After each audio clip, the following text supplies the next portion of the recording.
মৌলানা মুফতি গিয়াসউদ্দিন আত-তাহিরির নামে এবং ওনার সঙ্গে আর অনেকের নামে মামলা করা হয়েছে। কে করেছে? প্রশাসন। কে করেছে? প্রশাসন করেছে। আমরা কি দুঃখ পাইছি না কি সুখী হইছি? দুঃখ পাইছি। প্রশাসন মামলা করেছে কার বিরুদ্ধে? গিয়াসউদ্দিন আত-তাহিরি, মুফতি হযরত মাওলানা মুফতি গিয়াসউদ্দিন আত-তাহিরির বিরুদ্ধে মামলা করেছে প্রশাসন। গেমটা কেমন করে খেলতে চায়, আমাদের সুন্নিয়তকে সজাগ থাকতে হবে, সচেতন থাকতে হবে। সারা বাংলাদেশের আহলে সুন্নাত ওয়াল জামাতের অন্তর্ভুক্ত সৈনিকরা সবাইকে ঐক্যবদ্ধ হতে হবে। যেমনি আমরা ঐক্যবদ্ধ হয়েছিলাম মুফতি হযরত মাওলানা মুফতি আলাউদ্দিন জিহাদি মাদ্দাজিল্লাহু আলীকে যখন বাতিলরা যখন কৌশল করে জেলে ঢুকিয়েছিল, সরকার বাধ্য হয়েছে, প্রশাসন বাধ্য হয়েছে আলাউদ্দিন জিহাদিকে জেল থেকে মুক্ত করতে। কথা বলেন না কেন? বিশ্বাস করেন, আমি আজকে কয়েকদিন যাবত খালি ভিডিওগুলো দেখতেছি।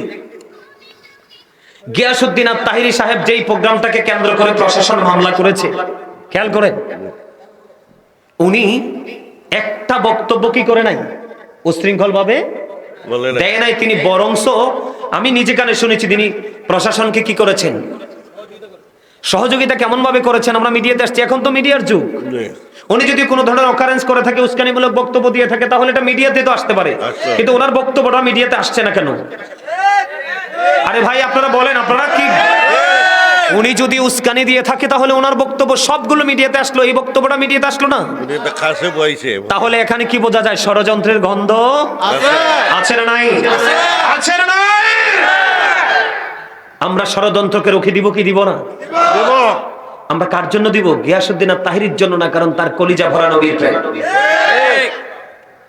সম্মানিত উপস্থিতি, গিয়াসউদ্দিন আত-তাহিরি সাহেব যে বক্তব্য দিয়েছে, অনলাইনের মধ্যে এসেছে, তিনি এটাও বলেছে প্রশাসন আমরা এলাকার মেহমান নাও, এই স্টাইলে তিনি কথাটা বলেছে। একজন আলোচক, একজন স্কলার, একজন বক্তা যদি প্রশাসনকে, আর উনি তো প্রশাসন বান্ধব মানুষ, যেই প্রোগ্রামে যায় আমি দেখছি প্রশাসনকে তিনি অনেক বেশি অনার করে। আমরা বাংলাদেশের সকল মানুষ প্রশাসনের প্রতি শ্রদ্ধা রাখি, কারণ তারাই হচ্ছে আমাদেরকে প্রটোকল দেবে। তারা না থাকলে কিন্তু আমাদের দেশ কোনোটাই ঠিক। সম্মানিত উপস্থিতি, আমি আজকের এই প্রোগ্রাম থেকে প্রশাসনকে বিনীতভাবে অনুরোধ করব, আপনারা একটা কথা বলে যাবেন না। আপনাদেরকে যদি কেউ তাহিরির বিরুদ্ধে লেলিয়ে দিয়ে থাকে, আমি আপনাদেরকে বলবো শ্রদ্ধার সাথে, বিনয়ের সাথে বলতেছিলাম না, কথাগুলো বলতে আজকে বাধ্য হয়েছি। প্রশাসনকে বলবো, যাদের যদি আপনারা যাদের ইশারা, আমরা যাদেরকে মিন করে কথাগুলো বলছি, তাদের ইশারায় যদি আপনারা গিয়াসউদ্দিন আত-তাহিরির বিরুদ্ধে ষড়যন্ত্র মামলা দিয়ে থাকেন, আপনারা আলাউদ্দিন জিহাদির সময় কি হয়েছিল সেটা একটু মনে করবেন, ওটা একটু আপনারা খেয়াল করবেন, টেকেল দিতে পারবেন না।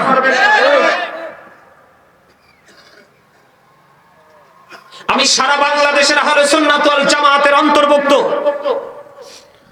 যত আলেম ওলামা পীর মাশায়েখ আছে, আমি সকলকে বিনীতভাবে অনুরোধ করব, ঐক্যবদ্ধ হয়ে আপনারা আমাদের মুরব্বি যারা রয়েছেন আহলে সুন্নাত ওয়াল জামাতের মুরব্বিদেরকে বিনয়ভাবে অনুরোধ করব, আপনারা সকলে ঐক্যবদ্ধ হয়ে তাহিরি সাহেবের নেতৃত্বে আমি বলছি ব্রাহ্মণবাড়িয়ার জমিনে বিশাল সুন্নিয়তের দুর্গ গড়ে তোলা উচিত।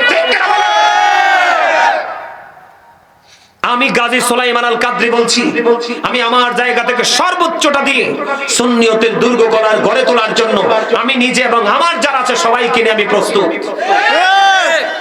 সম্মানিত উপস্থিতি, যারা গিয়াসউদ্দিন আত-তাহিরি সাহেবের সামনে পিছনে প্রশাসনকে লেলিয়ে দিয়েছে, প্রশাসনকে বলছি আপনারা ভুলে যাইয়েন না, মাকারু মাকারাল্লাহ আল্লাহু খায়রুল মাকিরিন। শ্রেষ্ঠ কৌশলের মালিক কে? আল্লাহ। শ্রেষ্ঠ ক্ষমতার মালিক কে? আল্লাহ। আল্লাহ বলবে কুন ফায়াকুন। কথা বলেন না কেন? সম্মানিত উপস্থিতি, যারা ইন্ধন দিচ্ছে তাদের ইতিহাস দেখেন। 5ই আগস্ট যখন শেখ হাসিনা যখন ক্ষমতাচ্যুত হলো, আপনারা দেখেন বাংলাদেশে অসংখ্য মাজারে আগুন দিয়েছে, বাংলাদেশের অসংখ্য মাজার পড়েছে। আল্লাহর হাবিব বলেছেন, একটা সাধারণ মানুষের কবরের, একটা সাধারণ মুসলমানের কবরের উপরে বসার চাইতে তার নিজের গাটা, নিজের বডিটা নিজের আগুন দিয়ে পুড়িয়ে ফেলা অনেক উত্তম। তাহলে আল্লাহর ওলিরা তো অনেক বড় ব্যাপার। আল্লাহর ওলিদের মাজার ভাঙচুর করেছে, তাদের ব্যাকগ্রাউন্ড দেখেন, আল্লাহর ওলিদের মাজার কি করেছে। আল্লাহর ওলিদের মাজার ভেঙেছে। শরীয়তপুরে দেখেছি একটা কবরের উপরে আগুন জ্বালিয়ে দিয়েছে। আপনারা দেখেন মুর্শিদপুর দরবার শরীফে ওখানে কোনো মাজার নাই। যদি মাজার থাকতো আমরা বুঝতাম যেখানে শিরক হয়। মুর্শিদপুর দরবার শরীফে হাত পাকা থেকে ধরে, বালিশ থেকে ধরে, কুল বালিশ থেকে ধরে, হাড়ি পাতিল থেকে ধরে, গরু মহিষ থেকে ধরে, ইভেন আমাদের যেই বাঁচার জন্য সবচেয়ে বড় গুরুত্বপূর্ণ ভূমিকা রাখে বৃক্ষ গাছপালা গুলো পর্যন্ত তারা নষ্ট করে দিয়েছে, কেটে দিয়েছে। সবচেয়ে বড় জঘন্য কথা হলো আল্লাহর ঘর বাইতুল্লাহতে আগুন জ্বালিয়ে দিয়েছে, অসংখ্য কোরআন শরীফ পুড়িয়ে দিয়েছে। আপনারা প্রশাসন যদি তাদের ইন্ধনে যদি আপনারা বেঁচে থাকেন, আপনারা মনে রাখবেন সুন্নি জনতা ধৈর্য ধরে আছে, চুপচাপ ধরে আছে। আপনাদের প্রতি শ্রদ্ধা রেখে বলছি, আপনারা এখনো নিজের ভুলটা আপনারা নিজেরা বোঝেন। কারণ বাংলাদেশের অবস্থা এমনিতেই ভালো। আপনারা দেখেন বাইতুল মোকাররমের মতো পবিত্র জায়গা জোতা ছড়াছড়ি করেছে ওরা। কথা বলেন না কেন? ওরা নাকি আবার রাষ্ট্র পরিচালনা করবে। এরা নাকি আবার রাষ্ট্র পরিচালনা করবে, রাষ্ট্রের কর্ণধার হবে। আপনারা দেখেন নিজেদের ঘরের আগুনে পানি দিতে পারে না। কি করতে পারে না? নিজেদের ঘরের আগুনে পানি দিতে পারে না। এই যে দেখেন রিসেন্ট ঘটনা ঘটেছে, তাদের দলের দুই গ্রুপ মারামারি করে একবারে চারটাকে মেরেই ফেলছে। মানুষ মারা হালাল না হারাম? কথা বলেন না কেন? হালাল না হারাম? তাদের দলের মোল্লা, আল্লাহ লাগাই দিয়েছে, তাদের দলের মোল্লা বয়স হবে মিনিমাম 60 এর ঊর্ধ্বে।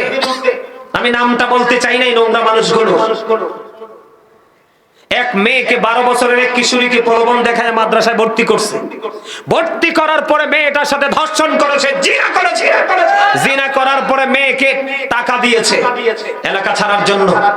এরাই তো। আপনারা দেখেন না আরেকটা ঘটনা ভাইরাল হয়েছে রিসেন্ট, গাজীপুর শ্রীপুরে। কথা বলেন না কেন? গাজীপুর শ্রীপুরে কি হয়েছে? হিল্লা বিয়ার মাসালা জানতে আসছে এক মহিলা। মসজিদের দুর্ঘটনা। হিল্লা বিয়ার মাসালা জানতে আসছে মহিলা। ওই মহিলাকে 2 ঘন্টার জন্য চুক্তি বিয়ে করে মসজিদের মধ্যেই ওই মহিলার সাথে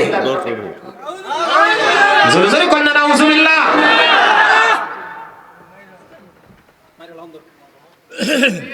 প্রশাসনকে বলছি আপনারা ওই দিকে নজর দেন।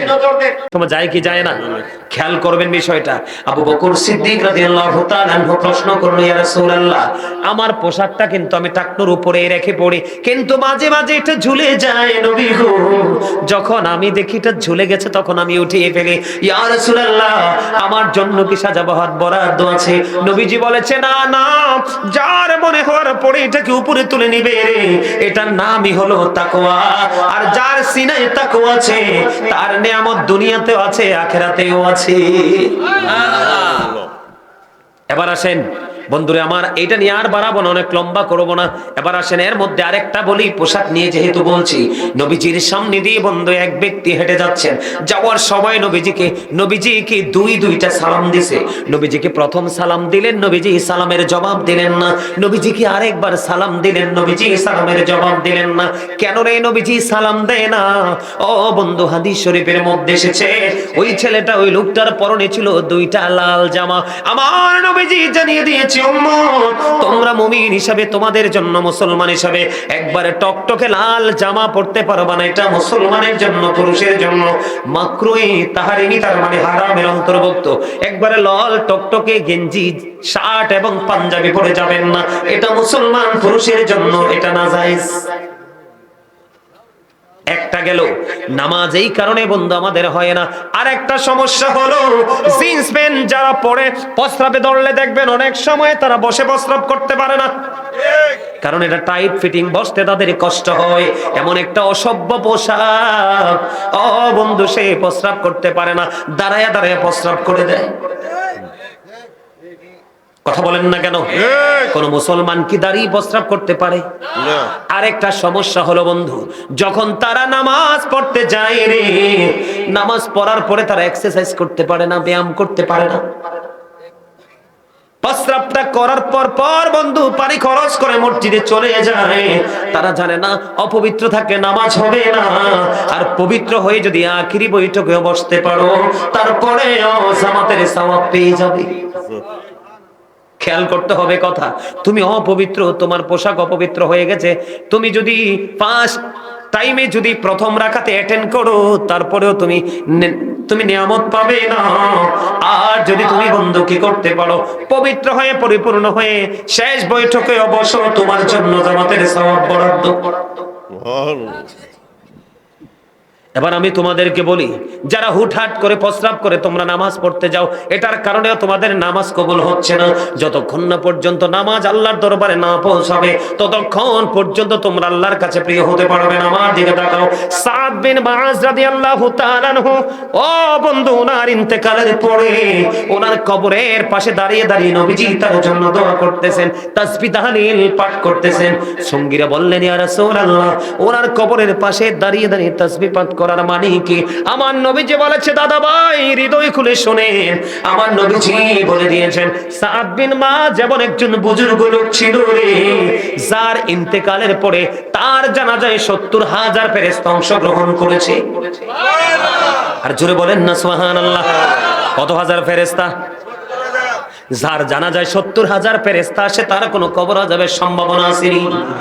আমরা মনে করি নাই, কিন্তু হাদিস শরীফের মধ্যে এসেছে সাদ বিন মুআজের কবরের পাশে দাঁড়ায় দাঁড়িয়ে নবীজির দোয়া করার কারণ হলো বন্ধু, সাদ বিন মুআজের কবর আযাব হবে রে।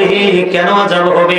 তিনি এত বেশি আমল করেছেন, এত বেশি ইবাদত করেছেন, যার জানাজায় ৭০,০০০ ফেরেশতা বন্ধু পৃথিবীতে কদম দিয়ে তার জানাজায় শরীক হয়েছে, কিন্তু তারপরেও তার কবর আযাবের সম্ভাবনা রয়েছে। ইয়া রাসূলুল্লাহ, কেন গো? কারণ সে প্রস্রাব করে ভালো করে পবিত্র হতো না। নাউজুবিল্লাহ বলবেন না?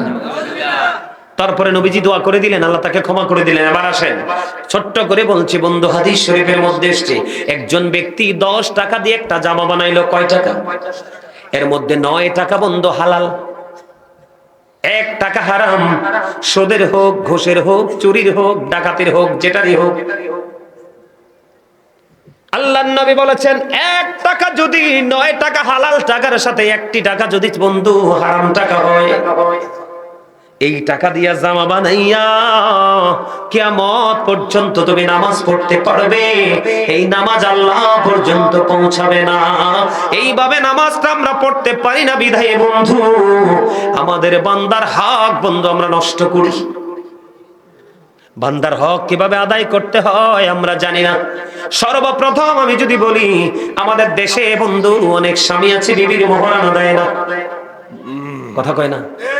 কথা বলেন না কেন? আছে না নাই? অনেক স্বামী আছে ক্ষমতা থাকার পরেও বিবির মোহরানা দেয় না। আল্লাহর হাবিব বলেছেন, ক্ষমতা থাকার পরেও বিবির মোহরানা দিয়ে গেল না, কাল হাসরের দিন তোমাকে জিনাকারীদের অন্তর্ভুক্ত করে জাহান্নামে দেওয়া হবে। ওই যে শিক্ষা নাই, হক আদায় করতে পারেন নাই। কথা বলেন। আমরা মুসলমান হিসাবে আমাদের একজন মুসলমানের প্রতি আরেকজন মুসলমানের হক আছে না নাই? আছে। কি কি হক বলবো নি? সর্বপ্রথম আপনার হক হলো বন্ধু, সর্বপ্রথম হক হলো পরিচিত হোক বা অপরিচিত হোক, মুসলমানকে দেখা মাত্রই সালাম দিয়ে দিবেন। কি দিবেন? সালাম। এটা কার অর্ডার? নবীজি বলেছে, পরিচিত হোক অপরিচিত হোক, দেখা মাত্রই তুমি সালাম দিয়ে দিবা। আল্লাহর কাছে বান্দার পক্ষ থেকে 2টা কাজ সবচেয়ে বেশি প্রিয়। কয়টা কাজ? 2টা কাজ সবচেয়ে বেশি প্রিয় রে।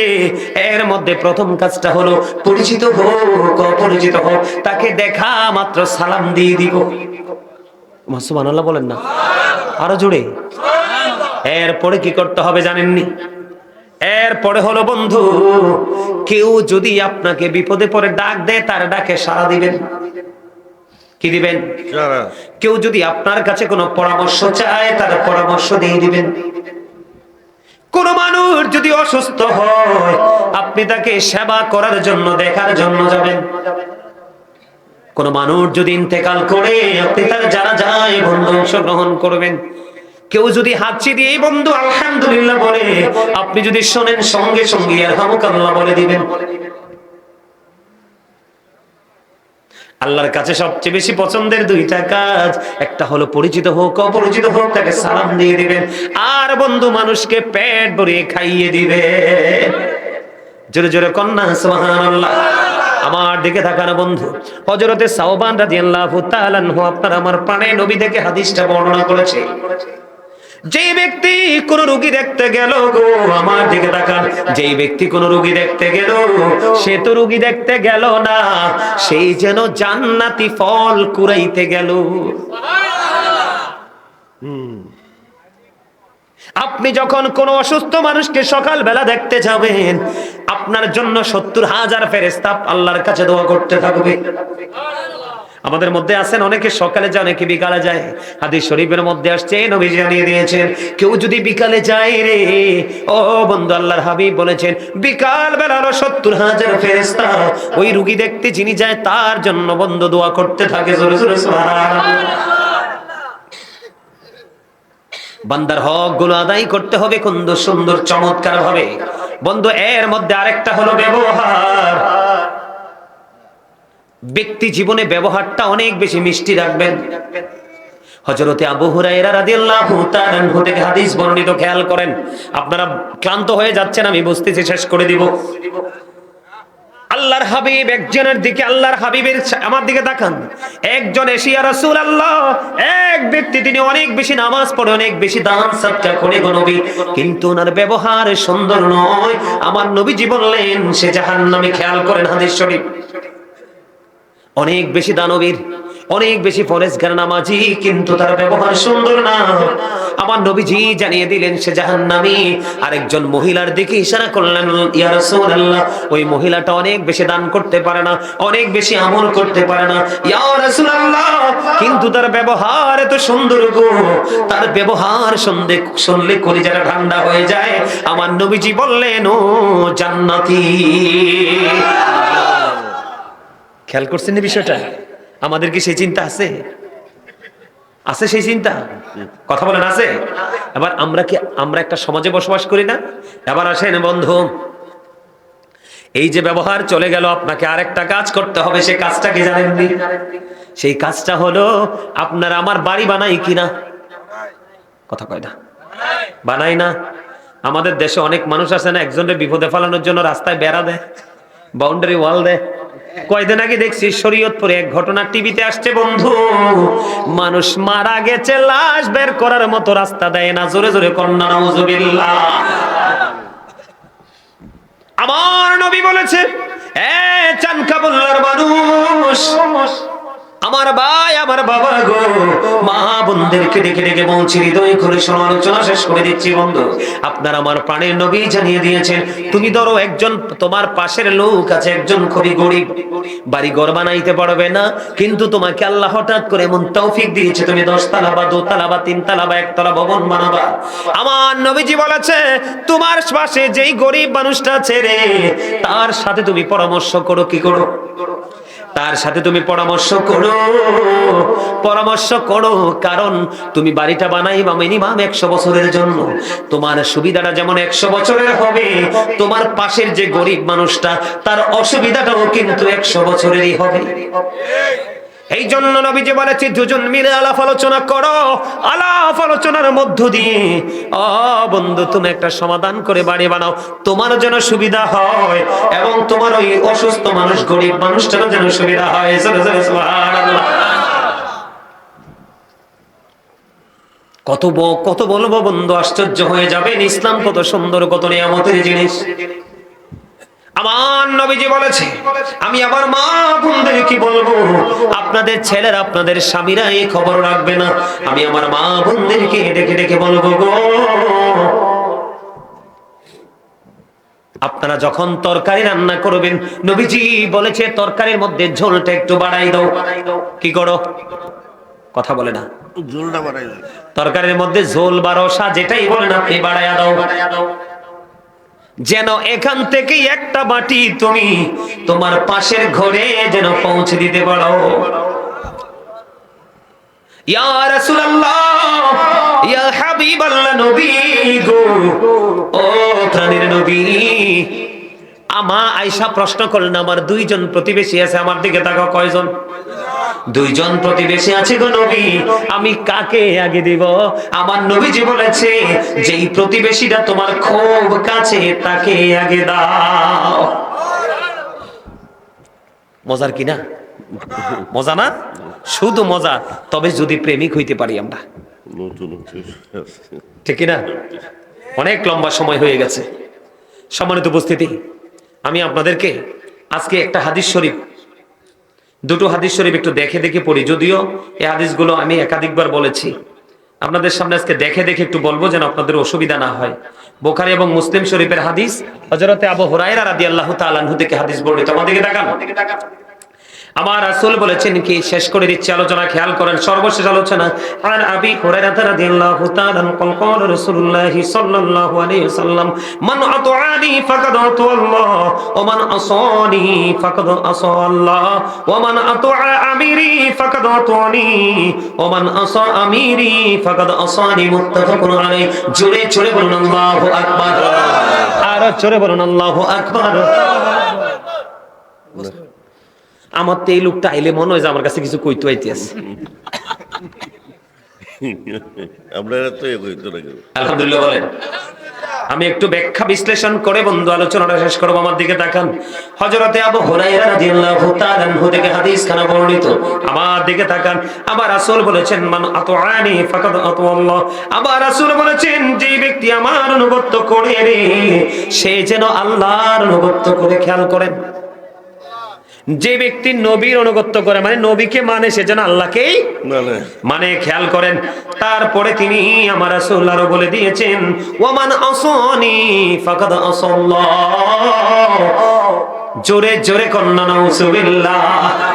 আপনার আমার প্রাণের নবী, ও বন্ধু, এবারে তিনি বলে দিয়েছেন, যেই ব্যক্তি আমার অবাধ্য করে, সে যেন আল্লাহর অবাধ্য করে। মানে আপনি নবীকে অমান্য করা মানে আল্লাহকে অমান্য করা। খেয়াল করেন। এবার আসেন আসল জায়গায়। ভালোবাসাটা কত দামি দেখেন। ভালোবাসাটা সিস্টেমে ধীরে ধীরে কেমন করে আপনাদের হাতের নাগালে আল্লাহ পৌঁছাই দিছে নবীর মাধ্যমে। এবার আমার দিকে তাকান বন্ধু। ওয়ামান আতুআ আমিরি ফাকাদ আতুআনি। তুই ফুমডারে, আমার নবীজি বলে দিয়েছে, তোমরা যে হুজুরদেরকে ভালোবাসে দাওয়াত দাও, কি করো? দাওয়াত দাও, হুজুরদের জন্য ভালো বিছানাটা রেডি রাখো, ভালো ভালো খাওয়াও, এবং তাদের কাছ থেকে যে দিনের শিক্ষাটা নিতে চাও, এটা তোমাদের কেমন লাভ তুমি দেখো। আমার নবীজি বলতেছে, দেখো তোমরা এখানে ওমান আতুআ আমিরি ফাকাদ আতুআনি। আমার নবীজি বলল, যে আমার আমিরকে ভালোবাসলো রে, সে যেন আমি নবীরে ভালোবাসলো। এই প্রজন্মে নবীর আমির হলো হক্কানি আহলে সুন্নাত ওয়াল জামাতের আলেমরা। এই জন্য সুন্নিরা জান্নাতি। এই জন্য কি আহলে সুন্নাত ওয়াল জামাতের অন্তর্ভুক্ত সকল মানুষ জান্নাতি, নারী পুরুষ জান্নাতে। এটা রাসূল বলেছে, আমি না। এবার আসো বন্ধু, এবার আমার দিকে তাকাও। ওয়ামান আসা আমিরি ফাকাদ আসানি। যে ব্যক্তি আমার আমিরের অবাধ্য হলো, সে যেন আমি নবীর অবাধ্য হলো। বিষয়টা কোথায় গেল? ওই আরেকটা রাগ হয়ে গেছে। আমার দিকে তাকান, দেখেন প্রথমে হাদিসের নমুনাটা কি। বুখারী এবং মুসলিম শরীফের মধ্যে এসেছে, আল্লাহর হাবিব বলেছে, মান আতাআনি ফাকাদ আতাআল্লাহ ওয়া মান আসানি ফাকাদ আসাল্লাহ ওয়ামান আতা আমিরি ফাকাদ আতানি ওয়ামান আসা আমিরি ফাকাদ আসানি। ও বন্ধু আমার দিকে তাকাও, যে রাসূলকে মানলো সে আল্লাহকে মানলো, যে রাসূলের অবাধ্য হলো তে আল্লাহর অবাধ্য হলো। এবার নবীজি বলতেছে, যে আমার আমিরের অনুগত করলো, সে যেন আমি নবীর অনুগত করলো। যে আমার আমিরের অবাধ্য করলো, সে যেন আমি নবীর অবাধ্য হলো।